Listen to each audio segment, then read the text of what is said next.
শ্রীরামকৃষ্ণ বলছেন, যে সত্য কথাটি ধরে আছে সে ভগবানের কোলে শুয়ে আছে। শৈশব থেকেই তার সত্যের প্রতি নিষ্ঠা। সবার উপরে সত্যকে স্থান দিয়েছেন। ভবতারিণী মাকে জ্ঞান অজ্ঞান, সূচি অসুচি, ভালো মন্দ, পাপ পুণ্য সব দিয়েছেন। চেয়েছেন শুদ্ধা ভক্তি, কিন্তু নিজেই বলছেন সব মাকে দিতে পারলুম, সত্য মাকে দিতে পারলুম না।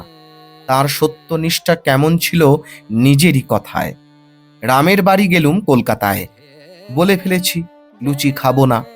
যখন খেতে দিলে তখন আবার খিদে পেয়েছে, কিন্তু লুচি খাবো না বলেছি, তখন মেঠাই দিয়ে পেট ভরাই।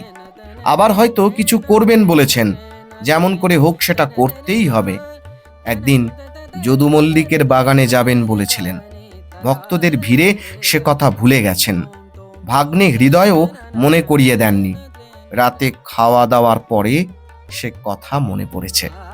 তখন অনেক রাত হয়ে গেছে, কিন্তু শ্রীরামকৃষ্ণ যাবেনই।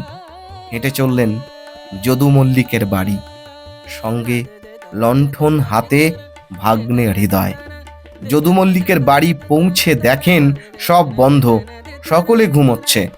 তখন দরজার ফাঁক দিয়ে পা গলিয়ে দিলেন, ভেতরে পা ঠেকিয়ে 3 বার বললেন, আমি এসেছি, আমি এসেছি, আমি এসেছি। শ্রীরামকৃষ্ণ বলতেন, যার সত্য নিষ্ঠা আছে জগদম্বা তাকে বেচালে পা ফেলতে দেন না। এমনটাই ছিলেন আমাদের ঠাকুর শ্রীরামকৃষ্ণ।